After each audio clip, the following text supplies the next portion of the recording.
विद्यार्थी मित्रों, आज આપણે ધોરણ 7 વિષય સામાજિક વિજ્ઞાન માં પાઠ નંબર 13 સંસાધનોનું જતન અને સંરક્ષણ વિશે સમજ મેળવીશું। તો દરેક વિદ્યાર્થી મિત્રો પોતાની ચોપડી ખોલો અને બુક્સમાં જુઓ પાઠ 13 સંસાધનોનું જતન અને સંરક્ષણ। સંસાધનોનું જતન અને સંરક્ષણમાં સૌપ્રથમ તો આપણે સંસાધન એટલે શું તેની સમજ મેળવીશું। તો પૃથ્વી પરથી મળતા અને માનવીને ઉપયોગમાં આવતા કુદરતી પદાર્થોને સંસાધન કહે છે। જો જે કંઈ મેઇન પોઈન્ટ છે મેં તમને બોર્ડ પર નોટ્સ કરીને દર્શાવે છે। આપણે ક્લાસમાં પણ હમણાં વચ્ચે ભણ્યા, તમે આવ્યા હતા ત્યારે જોયું કે પાઠ 12 માં જેમ જેમ આપણે પાઠ ચલાવતા જઈએ છીએ તેમ તેમ પોઈન્ટ્સ નોટ્સ કરાવતા જઈએ છીએ અને તે પોઈન્ટ્સ આપણે તૈયાર કરવાના રહે છે। तो સૌપ્રથમ આપણે સંસાધન એટલે શું તેની સમજ મેળવી। તો સંસાધનમાં પહેલા સંસાધનની વ્યાખ્યા જોઈએ કે પૃથ્વી પરથી મળતા અને માનવીને ઉપયોગમાં આવતા કુદરતી પદાર્થોને સંસાધન કહે છે। આગળ જુઓ હવે હવા, જળ, જમીન, વનસ્પતિ અને ખનિજોના સ્વરૂપમાં આપણને મળેલી કુદરતી બક્ષિસ એટલે કુદરતી સંસાધન। કુદરતી સંસાધન કોને કહેવાય છે? तो जे कुदरत द्वारा मळेल बक्षिस होय जेवुं के हवा, जल एटले के पाणी, जमीन, वनस्पति अने खनिजोना स्वरूपमां आपणने मळेली कुदरती बक्षिस एटले कुदरती संसाधन छे। संसाधनो राष्ट्रीय अर्थतंत्रनी करोड़रज्जु छे। ते लोकोनी शक्ति अने समृद्धिमांना आधारस्तंभो छे। संसाधनोनी केटली ચોક્કસ વિશેષતાઓ અને ઉપયોગિતાઓ છે। सामान्य रीते संसाधनों मर्यादित मात्रा में उपलब्ध है। ते संसाधनों વધુ ઉપયોગી બનાવવા આપણે વિવિધ તકનીકોનો ઉપયોગ કરવો જોઈએ। આપણે જોઈએ કે સંસાધન એ કુદરતી સંસાધનો પર સમાવેશ થાય છે। તે સંસાધન રાષ્ટ્રીય અર્થતંત્રની કરોડરજ્જુ છે અને લોકોની શક્તિ અને સમૃદ્ધિના આધારસ્તંભો પણ છે। અહીંયા સંસાધનના પ્રકાર બીજો પોઈન્ટ આપણને આપ્યું છે જો ચોપડીમાં કે સંસાધનના प्रकार શું દર્શાવ્યું છે તમને? સંસાધનના પ્રકાર। સામાન્યતઃ આપણને સંસાધનના પ્રકાર કુદરતી અને માનવ નિર્મિત બે જૂથમાં વહેંચાયેલા હોય છે। જો સંસાધનો આપણને વિવિધ રીતે ઉપયોગી છે। ખેતીથી શરૂ કરીને ઉદ્યોગ અને પરિવહનની પ્રવૃત્તિ સુધીની તમામ પ્રવૃત્તિઓમાં પ્રત્યક્ષ કે પરોક્ષ રીતે કુદરતી સંસાધનો આપણને ઉપયોગી છે। ખોરાક તરીકે જમીન અને વનસ્પતિમાંથી प्राप्त थती विविध सामग्री, ईंधण અને ऊर्जा तरीके संसाधनों आपणे उपयोगी छे। संसाधनों आपणे अनेक रीते एटले के विविध रीते उपयोगी छे અને તે જે કુદરતી સંસાધનો આપણે જોયા ઉપર કે હવા, જળ, જમીન, વનસ્પતિ, ખનિજોના સ્વરૂપમાં આપણને કુદરતી બક્ષિસ તરીકે કુદરતી જે સંસાધનો મળેલા છે તે સંસાધનો આપણને અનેક રીતે ઉપયોગી છે। ધારો કે ખેતીમાં થી શરૂ કરીને ઉદ્યોગ સુધી, परिवहननी प्रवृत्ति सुधी अने तमाम प्रवृत्तिओमां प्रत्यक्ष के परोक्ष रीते कुदरती संसाधनों आपणे उपयोगी थाय छे।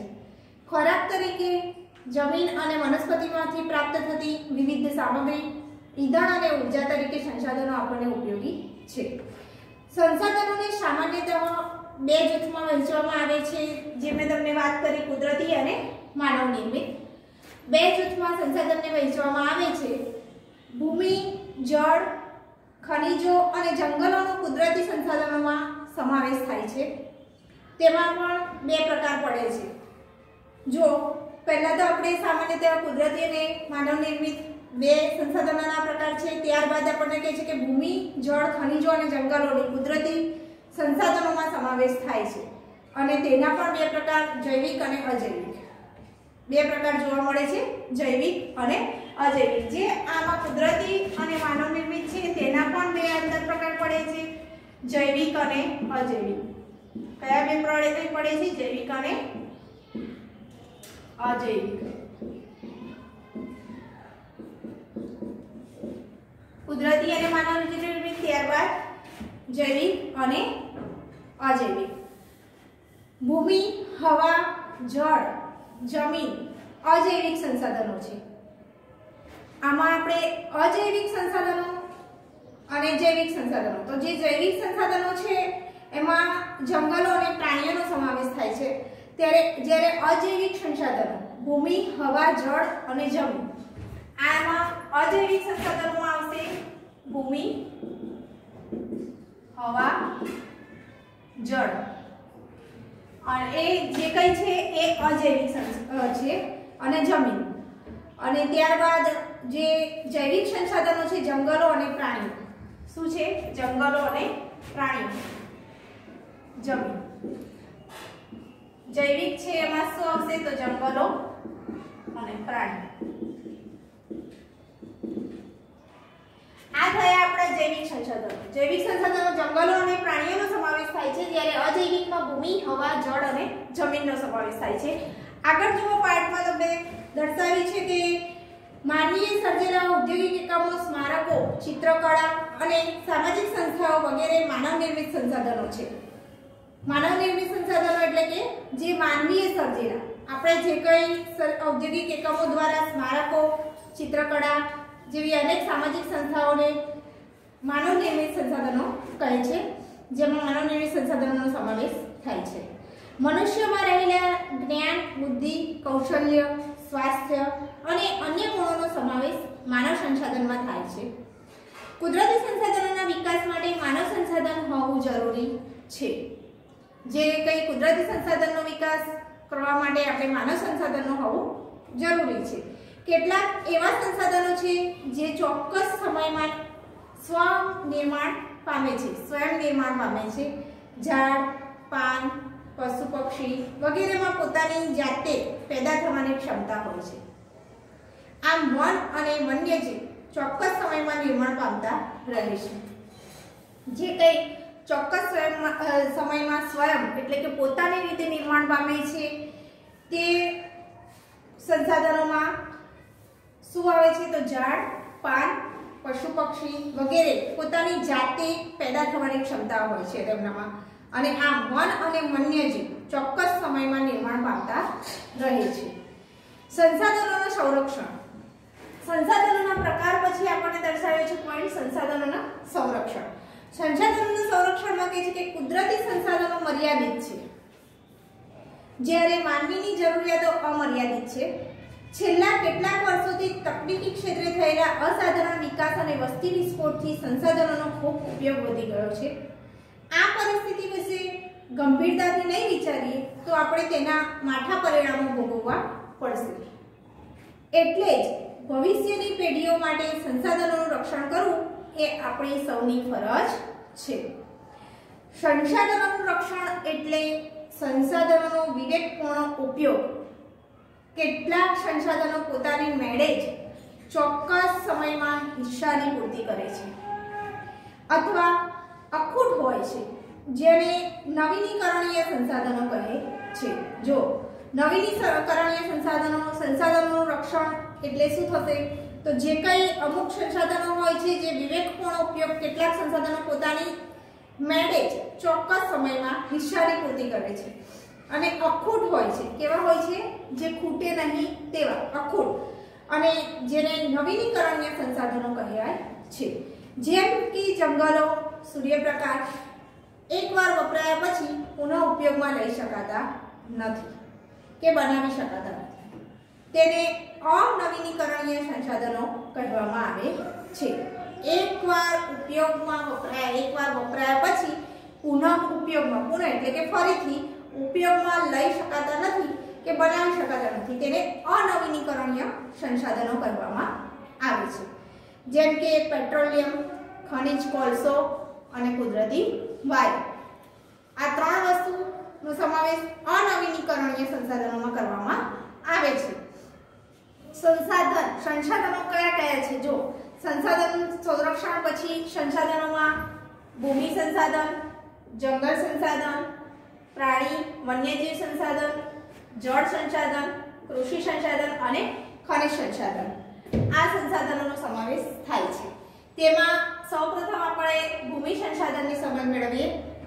ભૂમિ સંસાધનમાં તમારે જમીન નિર્માણનો સમાવેશ થાય. જો ભૂમિ સંસાધન, જંગલ સંસાધન, પ્રાણી વન્ય સંસાધન, જળ સંસાધન, કૃષિ સંસાધન અને ખનિજ સંસાધન, જે મેં તમને બોર્ડ ઉપર સંસાધનના પ્રકાર બતાવ્યા. આ ઉપરાંત માનવી પણ સ્વયં એક સંસાધન જ છે. સંસાધનોને માલિકી, પુનઃપ્રાપ્યતા, વિતરણ ક્ષેત્રના આધારે પણ વર્ગીકૃત કરવામાં આવે છે. ભૂમિ સંસાધનમાં જમીન નિર્માણ નો સમાવેશ પહેલા શરૂઆત કરે જમીન નિર્માણથી. તો જો ભૂમિ સંસાધનમાં શું આવશે? તો જમીન સંસાધન, જમીન નિર્માણ સંસાધન. બરાબર. અહીંયા જમીન નિર્માણ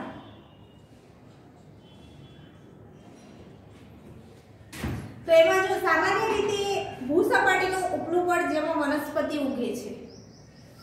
ધ્યાન આપશો, સામાન્ય રીતે ભૂસપાટીનું ઉપલું પડ જેમાં વનસ્પતિ ઉગે છે તેને આપણે જમીન કહીએ છીએ. શું કહીએ છીએ?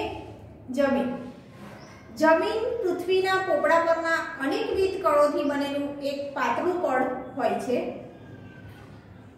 ખડકોના નાના મોટા ટુકડા, કાંકરા, માટીની રજ કે જે અજૈવિક છે તેને રેગોલિત કહે છે. શું કહેવામાં આવે છે?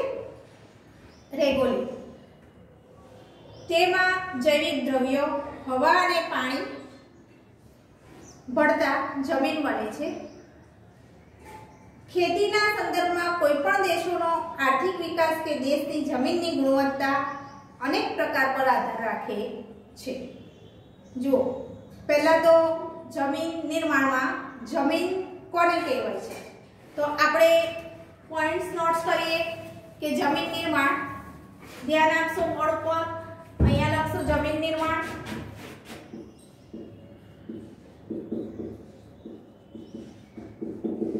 જમીન નિર્માણમાં આપણે શું કહીશું કે સામાન્ય રીતે શું દર્શાવીશું?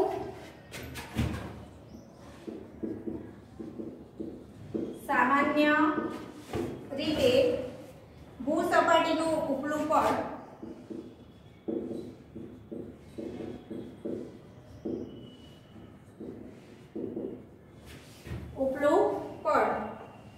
જેમાં વનસ્પતિ ઉગે છે, જેમાં વનસ્પતિ ઉગે છે જેને આપણે જમીન કહીએ છીએ. શું કહીએ છીએ? જમીન.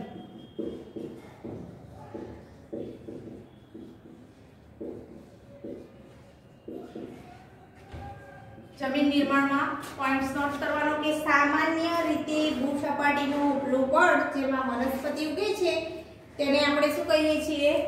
જમીન. જમીન પૃથ્વીના પોપડા પરના અનેકવિધ કણોથી બનેલું એક પાતળું પડ હોય છે. પોપડાના અનેકવિધ કણોથી બનેલું એક પાતળું પડ હોય છે અને ખડકોના નાના મોટા ટુકડા, કાંકરા, માટીની રજ કે જે અજૈવિક છે તેને રેગોલિત કહે છે. જો આપણે જમીન ઉપર ચાલતા હોઈએ છીએ ત્યાં કાંકરા અને માટીની જે કંઈ રચકણ હોય છે જે અજૈવિક છે તેને શું કહેવાય? રેગોલિત. શું કહેવામાં આવે છે? રેગોલિત. જેમાં જૈવિક દ્રવ્યો, હવા અને પાણી ભળતા જમીન બને છે. હવા અને પાણી બંને ભળતા શું તૈયાર થાય છે? જૈવિક દ્રવ્યો કયા બે? હવા અને પાણી. તેમાં ભળતા જમીન બને છે અને ખેતીના સંદર્ભમાં કોઈ પણ દેશોનો આર્થિક વિકાસ તે દેશની જમીનની ગુણવત્તા અને પ્રકાર પર આધાર રાખે છે. ત્યારબાદ જમીનના પ્રકાર. જમીનના પ્રકારમાં કયા કયા પ્રકાર છે? તો જો કે ભારતીય કૃષિ સંસાધન પરિષદ ICAR દ્વારા ભારતની જમીનને કુલ 8 પ્રકારમાં વહેંચવામાં આવી છે. જમીનના કુલ 8 પ્રકાર છે. જોઈએ, ધ્યાન આપશો બોર્ડ પર. જમીનના પ્રકાર કયા કયા છે? તો જમીનના કુલ 8 પ્રકાર છે. જો જમીનના કુલ 8 પ્રકાર છે. એમાં પહેલો પ્રકાર આવે છે કાંપની જમીન. ત્યારબાદ નંબર 2 પર છે રાતી અથવા લાલ જમીન. ત્રીજું છે કાળી જમીન. ચોથું છે લેટેરાઇટ જમીન. નંબર 5 પર આવે છે રણ પ્રકારની જમીન. નંબર 6 પર આવે છે પર્વતીય જમીન. 7 નંબર પર આવે છે જંગલ પ્રકારની જમીન. નંબર 8 ઉપર આવે છે દલદલ પ્રકારની જમીન. આમ જમીનના 8 પ્રકાર છે. કયા કયા પ્રકાર છે? તૈયાર આપણે કરવાના રહેશે. પોઈન્ટ્સ નોટ્સ કરવાનો રહેશે કે જમીનના પ્રકાર કુલ 8 છે. કાંપની, જમીન, રાતી અથવા લાલ જમીન, કાળી જમીન, લેટેરાઇટ જમીન, રણ પ્રકારની જમીન, પર્વતીય જમીન, જંગલ પ્રકારની જમીન અને દલદલ પ્રકારની જમીન. જમીનનું ધોવાણ અને સંરક્ષણ. અહીંયા આપણને ફક્ત જમીનના પ્રકાર વિશે સમજ આપી છે. ત્યારબાદ નીચે 9 પોઈન્ટ આપે છે તમને કે જમીનનું ધોવાણ અને સંરક્ષણ. શું આપે છે? જમીનનું ધોવાણ અને સંરક્ષણ. શું કહે છે એમાં કે જમીનનું ધોવાણ ગતિશીલ પાણી કે હવા દ્વારા થાય છે. ગતિશીલ પાણી કે હવા દ્વારા થાય છે. સતત પાણી વહેતું રહે અને જો હવા પૂરજોશમાં આવે ત્યારે જમીનનું ધોવાણ થતું જોવા મળે છે. જમીનના ઉપલા કણોનું ઝડપથી કુદરતી બળો દ્વારા અન્યત્ર સ્થળાંતર થઈ જવું તેને જમીનનું ધોવાણ કહે છે. જો શું કહે છે કે જમીનનું ધોવાણ કોને કહેવામાં આવે છે? તો જમીનના ઉપલા કણોનું ઝડપથી કુદરતી બળો દ્વારા અન્યત્ર સ્થળાંતર થઈ જવું તેને જમીનનું ધોવાણ કહે છે. આવું થવાથી જમીન ખેતીની ઉપજમાં ઘટાડો થાય છે. તેને અટકાવવું જોઈએ. આમ થાય તો શું થશે? ખેતીની ઉપજ એટલે કે ખેતીની ઉપજમાં ઘટાડો થઈ જશે. ખેતી સરખી થાય નહીં અને એ માટે આપણે જમીનનું ધોવાણ થતું અટકાવવું જોઈએ. ત્યારબાદ નીચે આપી છે આપણને કે જમીનનું ધોવાણ અટકાવવાના ઉપાય. આપણે જમીનનું ધોવાણ અટકાવવું જોઈએ. કઈ રીતે જમીનનું ધોવાણ અટકાવી શકાય છે? તો તેના ઉપાયો. તો તેમાં શું કહે છે કે પડતર જમીનોમાં વૃક્ષોનું વાવેતર કરવું જોઈએ. જે કઈ સૂકી પડતર જમીન હોય જે પડી રહેલી છે બાજુ તેવી જમીનને માં શું કરવું જોઈએ? આપણે તો વૃક્ષોનું વાવેતર કરવું જોઈએ. જ્યાં ઢોળાવવાળી જમીન છે ત્યાં પગથિયા પદ્ધતિથી ખેતી કરવી જોઈએ. આળબંધ બાંધવા જોઈએ. જમીન પર ચરાણ પ્રવૃત્તિઓને નિયંત્રણમાં લેવી જોઈએ.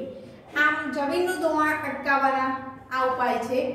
શું કહે છે કે જે પડતર જમીનોમાં છે તેમાં વૃક્ષોનું વાવેતર કરવું જોઈએ. ઢોળાવવાળી જમીન છે ત્યાં પગથિયાની પદ્ધતિથી, જે ઢોળાવવાળી છે ત્યાં સીધી ન હોય માટે તેને પગથિયાની પદ્ધતિ સર આપણે ખેતી કરવી જોઈએ. આડબંધ બાંધવા જોઈએ અને જમીન પર ચરાણ પ્રવૃત્તિઓને નિયંત્રણમાં લેવી જોઈએ.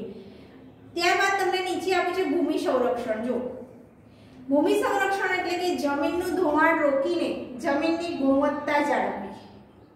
શું આપેલું છે 9 પોઈન્ટ્સ? ભૂમિ સંરક્ષણ. ધ્યાન આપશો તમારી ચોપડીમાં 9 પોઈન્ટ આપે છે ભૂમિ સંરક્ષણ. ભૂમિ સંરક્ષણ એટલે શું? તો જો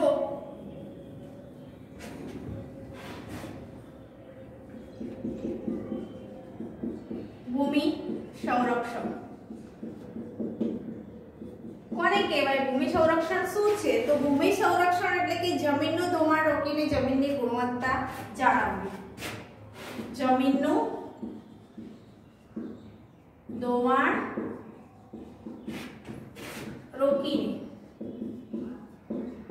જમીનની ગુણવત્તા જાળવવી એને શું કહેવાય? ભૂમિ સંરક્ષણ. શું કહેવાય? ભૂમિ સંરક્ષણ.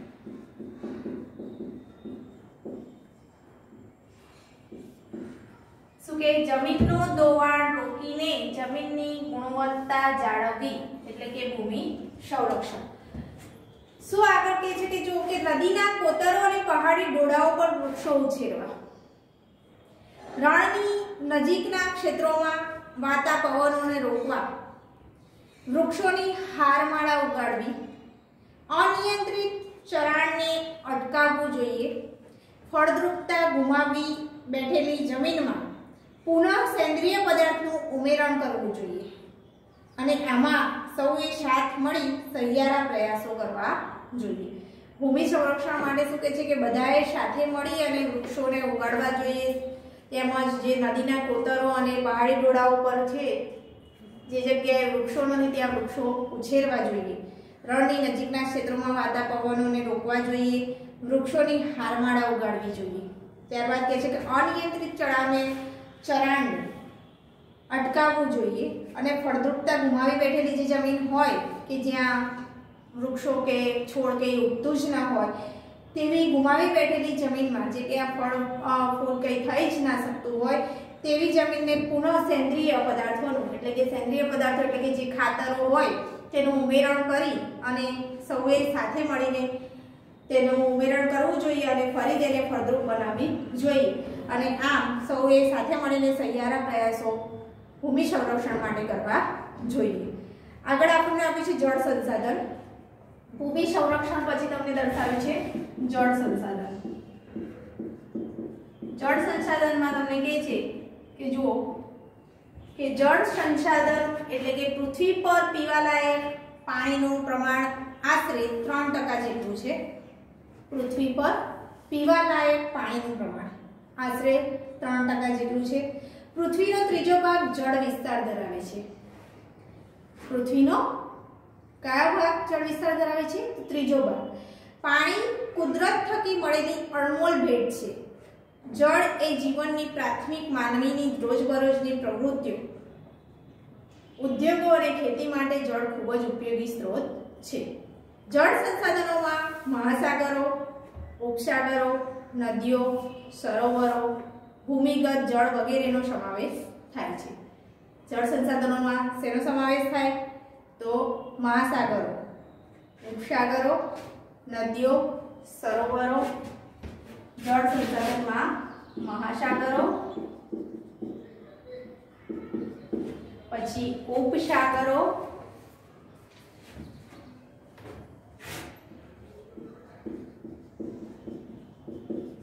ત્યારબાદ નદીઓ, સરોવરો, ભૂમિગત જળ વગેરેનો ભૂમિગત જળ વગેરે સંસાધનનો સમાવેશ થાય છે।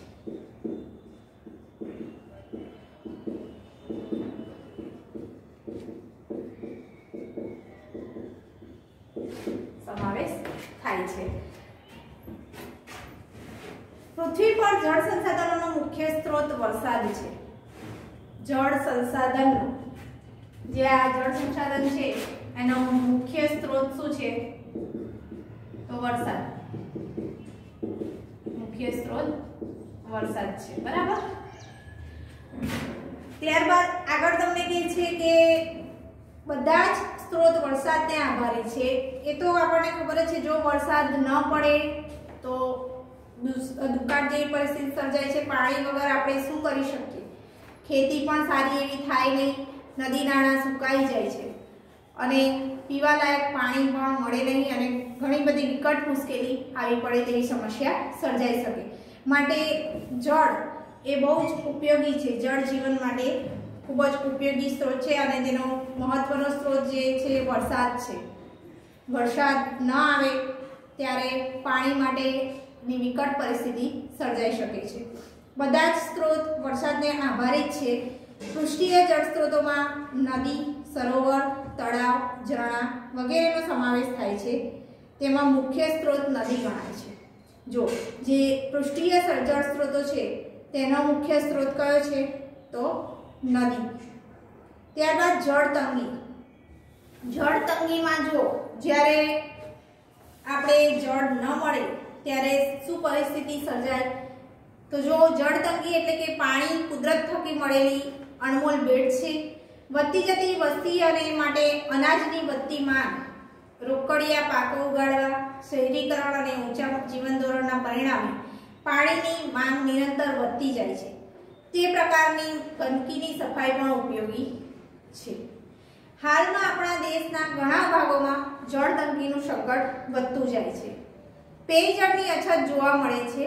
વર્તમાન સમયમાં ભૂમિગત જળને ટ્યુબવેલ દ્વારા બહાર કાઢતા ભૂમિગત જળ સ્તર નીચું ગયું છે અને આજે દેશમાં પાણીની ઘટતી ઉપલબ્ધતા અને વધતી જતી અછત જેવી ગંભીર સમસ્યાઓનો સામનો કરવો પડી રહ્યો છે।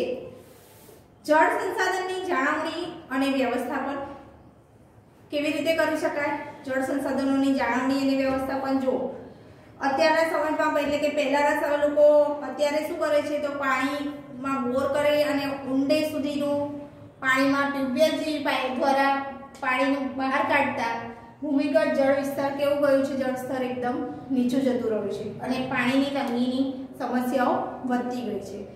આ જળ સંસાધનોની જાળવણી અને વ્યવસ્થાપન જાળવવા માટે આપણે આગળ જો બુક્સમાં કે આજે ઉપલબ્ધ જળ મર્યાદિત માત્રા છે. પ્રદૂષિત જળની ખૂબ મોટી સમસ્યા છે, જેથી પાણીના વિવેકપૂર્ણ ઉપયોગ અને તેની જાળવણીના ઉપાયો હાથ ધરવાની આવશ્યકતા છે. જળ એ આપણી સહિયારી સંપદા છે. જળ સંરક્ષણ માટે સામાન્ય ઉપાયો જેવા કે વધુમાં વધુ જળાશયોનું નિર્માણ કરવું જોઈએ, ભૂમિગત જળને ઉપર લાવવાનો પ્રયત્ન કરવો જોઈએ, નદીઓના પાણીને રોકી અને જળ સંચય કરવાની જરૂરિયાત છે. વરસાદ જળને રોકી એકઠું કરવાના ઉપાયો પણ આપણે કરવા જોઈએ, જેમ કે બંધારા તૈયાર કરવા, શોષ કુવા બનાવવા, ખેત તલાવડી વગેરેનું નિર્માણ કરવું જોઈએ. આ સિવાય લોક જાગૃતિ લાવવા, જળ સંરક્ષણમાં લોક ભાગીદારી વધારવી જોઈએ, બાગ બગીચા, શૌચાલયમાં વપરાતા પાણીનો કરકસરપૂર્વક ઉપયોગ કરવો જોઈએ. આપણે જળાશયો, નદીઓનો પ્રદૂષણથી બચાવવા ભૂમિગત જળનો ઉપયોગ કરતા એકમો પર દેખરેખ રાખવી જોઈએ. શું કરવું જોઈએ? તો જો જળ સંસાધનોની જાળવણી કરવા માટે આપણે પાણીનો કરકસરપૂર્વક ઉપયોગ કરવો જોઈએ, તેમજ નદી નાળામાં પાણી એકઠું થાય, રોકી શકાય વરસાદના જળને નદી નાળામાં, તે પ્રમાણે વ્યવસ્થા કરવી જોઈએ. બાગ બગીચામાં પાણી પૂરતું કરકસરપૂર્વક ઉપયોગ કરવો જોઈએ, મન ફાવે તેમ ઢોળવું જોઈએ નહીં. શૌચાલયમાં પણ આપણે કરકસરપૂર્વક પાણીનો ઉપયોગ કરવો જોઈએ, અને આમ જળને એકઠું કરી શકાય અને જળ સંસાધનોની જાળવણી અને વ્યવસ્થા પર જાળવી શકાય છે. ત્યારબાદ ખનિજ સંસાધન આપેલ છે. ખનિજ સંસાધનમાં કહે છે કે વર્ષો પહેલા માનવી શિકાર માટે પથ્થરમાંથી બનાવેલા ઓજારોનો ઉપયોગ કરતો હતો. આપણા ઘણા વર્ષો પહેલા એવો સમય હતો કે જે માનવી હતો એ શિકાર માટે પથ્થરમાંથી બનાવેલા ઓજારોનો ઉપયોગ કરે, એટલે કે માનવીનો ખનિજ સાથેનો સંબંધ ખૂબ જૂનો અને ગાઢ છે. કેવો છે? ખૂબ જ જૂનો અને ગાઢ. માનવી સંસ્કૃતિમાં માનવ વિકાસના તબક્કા ખનિજોના નામ પરથી ઓળખાય છે, જેમ કે પાષાણ યુગ, તામ્ર યુગ, કાંસ્ય યુગ, લોહ યુગ, વર્તમાન સમયને અણુયુગ કહે છે. ઔદ્યોગિક ક્રાંતિ પછી ખનિજોનું મહત્વ અનેક ગણું વધી ગયું છે. ભારતમાં પાસે પૂરતા પ્રમાણમાં ખનિજ સંપત્તિ હોવાથી વિશ્વના દેશો સાથે કદમ મિલાવવા આગળ વધી રહ્યું છે. ખનિજ સંરક્ષણ. પહેલા ખનિજ સંસાધનમાં આપણે પહેલાના સમયમાં જોતા હતા કે લોકો પથ્થરના ઓજારોનો ઉપયોગ કરતા હતા, અને તે સમયમાં તેથી જ આપણે ખનિજ સંસાધનનો માનવી સાથે ખૂબ જ ઊંડો એટલે કે જૂનો અને ગાઢ સંબંધ છે. માનવ સંસ્કૃતિના માનવ વિકાસના તબક્કામાં ખનિજોના નામ પરથી જ ઓળખાય છે કે જેવી રીતે આપણે પહેલાના સમયમાં પાષાણ યુગ હતું, તામ્ર યુગ, કાંસ્ય યુગ, લોહ યુગ હતું, અને વર્તમાન સમયમાં તેને અણુયુગ કહેવાય છે. શું કહેવાય છે? અણુયુગ. અને ઔદ્યોગિક ક્રાંતિ પછી ખનિજોનું મહત્વ અનેક ગણું વધી ગયું છે. ભારત પાસે પૂરતા પ્રમાણમાં ખનિજ સંપત્તિ હોવાથી વિશ્વના દેશો સાથે કદમ મિલાવવા આગળ વધી રહ્યું છે. ખનિજ સંરક્ષણ. ખનિજ સંરક્ષણ માટે ઔદ્યોગિક ક્રાંતિ પછી તકનીકી વિકાસ અને વધતી વસ્તીની માંગને કારણે કુદરતી સંસાધનોનો ઉપભોગ ચરમસીમાએ પહોંચ્યો છે, જેથી કેટલાક ખનિજો ખૂટી જવાનો ભય ઊભો થયો છે. ખનિજ સંપત્તિનો આજે ખૂબ મોટા પ્રમાણમાં ઉપયોગ થવા લાગ્યો છે. પેટ્રોલિયમ પદાર્થો જેવા ખનિજ ખૂટી જવાના આરે આવીને ઊભા છે, જેથી ખનિજ સંસાધનોનો ખૂબ કરકસરપૂર્વક ઉપયોગ કરવો જોઈએ. જો જે કે પેટ્રોલિયમ જેવા પદાર્થો છે એ ખનિજ દ્રવ્યો છે તેમને ખૂટી જવાનો પણ સંભવ રહે છે, અને તે ખૂટી જવાના આરે આવીને ઊભા હોવાથી આપણે શું કહેવાય છે કે ખનિજ જે કંઈ સંસાધનો છે તેનો ખૂબ જ કરકસરપૂર્વક ઉપયોગ કરવો જોઈએ. તેનું સંરક્ષણ પણ એક પ્રકારની બચત જ છે. ખૂટી પડવાના આરે આવેલા ખનિજોનો વિકલ્પ શોધાય એ પણ જરૂરી છે. જે કંઈ ખનિજ દ્રવ્યો ખૂટી જવાના આરે છે તો તેનું નવું સંશોધન થઈ શકે કે કેવી રીતે તેનો ઉદ્ભવ થઈ શકે છે તે પણ આપણે વિકલ્પ શોધવો એ ખૂબ જ જરૂરી છે, અને શક્ય હોય ત્યાં ખનિજોનો પુનઃ ઉપયોગ થઈ શકે તેવી પ્રક્રિયાઓ આપણે કરવી જોઈએ, કે પુનઃ એટલે કે ફરીથી ઉપયોગ થઈ શકે તેવી પ્રક્રિયાઓ આપણે કરવી જોઈએ. અહીં આપણે ખનિજ સંરક્ષણ એટલે કે ખનિજ સંસાધનની સમજ કોણ થાય છે. ત્યારબાદ નવો પોઈન્ટ આવે છે વિદ્યાર્થી મિત્રો, વન અને વન્યજીવ સંસાધન. વન અને વન્યજીવ સંસાધન આપણે નેક્સ્ટ ક્લાસમાં જોઈશું. આ ક્લાસમાં આટલું જ. આજે આપણે જે કંઈ શીખ્યા તેમાં જે મેં તમને પોઈન્ટ્સ બોર્ડ ઉપર સમજાવ્યા છે તે દરેક પોઈન્ટ્સનું વાંચન કરી નોટ્સબુકમાં કમ્પ્લીટ લખી દેશો. આ ક્લાસમાં આટલું જ. હવે આપણે મળીશું નેક્સ્ટ ક્લાસમાં. ત્યારે જોઈશું પાના નંબર 79 ઉપર વન અને વન્યજીવ સંસાધનની સમજ. Good bye.